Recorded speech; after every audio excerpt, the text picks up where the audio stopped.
everybody. Welcome back. It is the day before Independence Day. It is July 3rd, Monday, July 3rd, 2023. Thank you, everyone, for tuning in. For those of you that are, I'm your host, Captain Boring. This is a 10-minute sports report. Coming at you every other day, Monday, Wednesday, Fridays, most weeks. So let's just jump right in. We got a lot of baseball and a lot of NBA free agency to get to. First, though, however, I want to start with soccer, or football as they call it over there. Chelsea forward and United States star forward Christian Pulisic will turn down Lyon this summer, preferring instead to move to AC Milan. So he is currently with the Premier League team called Chelsea.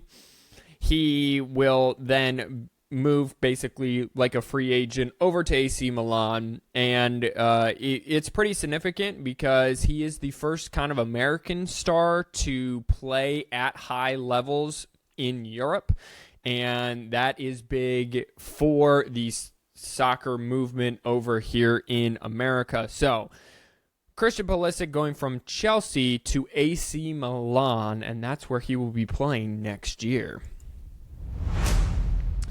Let's take a look around our lowest salary teams in baseball. The Pittsburgh Pirates just can't find any traction right now. They still sit 5 games under 500. I left you after a sweep with the Brewers, or a sweep of the Padres, and then they won to the Brewers, so that was a 4-game winning streak, and now they've lost 2 straight to the Brewers, 11-8 and 6-3 respectively. They sit 5.5 back of the NL Central standings. They are on a 2-game losing streak, so still within striking distance, as the All-Star break is July 11th, so that is 8 days from today exactly. Let's switch on over to another NL Central team. This would be one of the hottest teams in baseball in the month of June, and now we're headed into July, and that would be the Cincinnati Reds. So they won 2 out of 3 from the Orioles, then they won 2 out of 3 of the Padres, 7-5, then they lost 12-5, then they won 4-3. They are tied with the Milwaukee Brewers atop the NL Central standings. They sit 6 games above 500, and they are one of the most exciting teams in all of baseball, highlighted by their shortstop, Ella De La Cruz. He was a mid-season call-up at the beginning of June, and they have since just absolutely taken off. Let's jump over to the American League and check on the Baltimore Orioles. The Orioles had a rough time. So they lost 2 of 3 to the Reds. Then they lost their first to the Twins. That's a 4-game losing streak, 8-1 and 1-0. Then they finally beat the Twins 2-1. They are a whopping 16 games over 500 and 5.5 back of first place Tampa.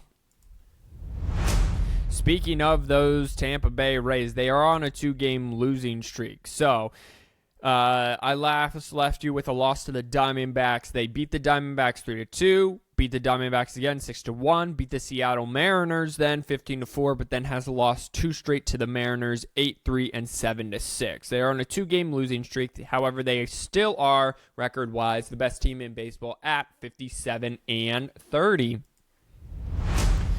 And let's just jump around the standings just real quick here. The Rays, the Twins, the Rangers lead the East, the Central, and the West in the American League. The Braves, the Brewers, and the Diamondbacks lead the divisions in the National League. Wildcard standings, it's the Orioles, the Astros, the Yankees, with the Blue Jays, the Angels, and the Red Sox all within 3.5 games. The Marlins, the Dodgers, and the Giants lead the wildcard standings for the National Leagues, with the Brewers, the Reds, and the Phillies all within a game and a half of the final wildcard spot. Let's switch on over because NBA free agency went hot and heavy. Since my last trash of an episode, it opened then that night. So I did an episode, and then free agency opened at 6 p.m., literally just minutes after I posted it, and I did not know that, or I would have told you. So Damian Lillard, I told you, wanted to be traded. He prefers the Miami Heat. However, the Sixers will be involved. Go follow us on Instagram at 4th and 1 Podcast because I am posting more on Instagram, so I will keep you all up to date with all of this sort of stuff. The Houston Rockets have been very, very active. They signed Dylan Brooks to a 4-year, $80 million deal away from Memphis. They also signed Fred VanVleet with V's. Van Vliet from the Toronto Raptors for a 3-year, $160 million deal. So the Houston Rockets are trying to rebuild. They have a lot of young stars there. They also signed Jock Landale to a 4-year, $32 million deal. It is only the first season of the deal is guaranteed with that. So stay tuned. Go follow us on Instagram at 4th and 1 Podcast for the Damian Lillard situation. Lots of other things have kind of went down. Russell Westbrook took a 2-year, $8 million deal to stay with the Clippers. He's worth way more than that, but he wants to stay with a team that wants him, and then he also wants to win a championship, and the LA Clippers would check both boxes there. Dante DiVincenzo. He was a member of the teams that won some national championships in college. He signed a 4-year, $50 million contract with the New York Knicks. So Jalen Brunson, Dante DiVincenzo, and Josh Hart, who all played together at Villanova, are playing together now for the New York Knicks. I think that's kind of cool. Teammates playing together. The cohesiveness and gel should be there right away, and that championship mentality. All these players have been in the league a little bit. They all get respected. And so I think that now the New York Knicks have to be considered a serious contender, at least in the Eastern Conference.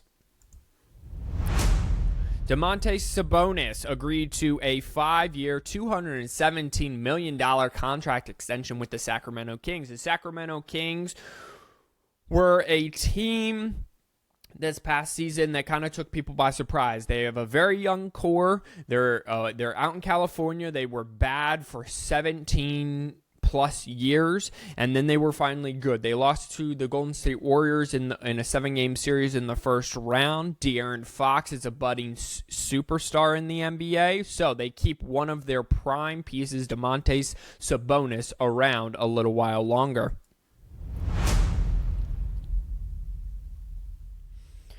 Jordan Clarkson, who helped LeBron get to a few finals when he was on the Cavs, signed a 3-year, $55 million contract extension with the Utah Jazz. He averaged 21 points and 4.5 assists while shooting 44% from the field. And finally, just to kind of put a bow on this Portland Trailblazers thing, as this is coming through right now on ESPN's page, Portland Trailblazers front office made it clear to teams that called yesterday about Damian Lillard that they are, quote, open for business, ESPN Adrian Wojnarowski reported on SportsCenter.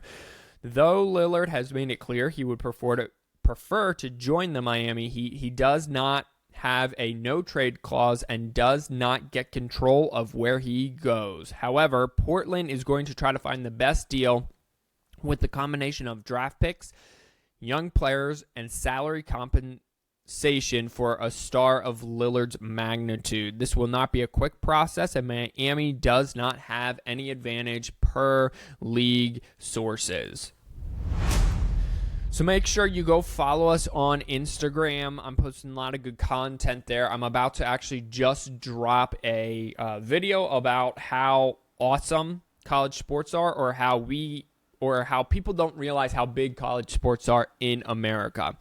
Until Wednesday, this has been another rendition of your 4th and 1 podcast. Go follow us on Instagram. Don't forget to like and subscribe and share with everyone in your life. It's only 10 minutes that you are taking away from them. Or you can use it as a prank. Share it with people and be like, ha, I got you. You just listened to that guy drone on for 10 minutes about stuff you don't care about. Until then, wash your hands, you filthy animals. God bless you all, and peace out.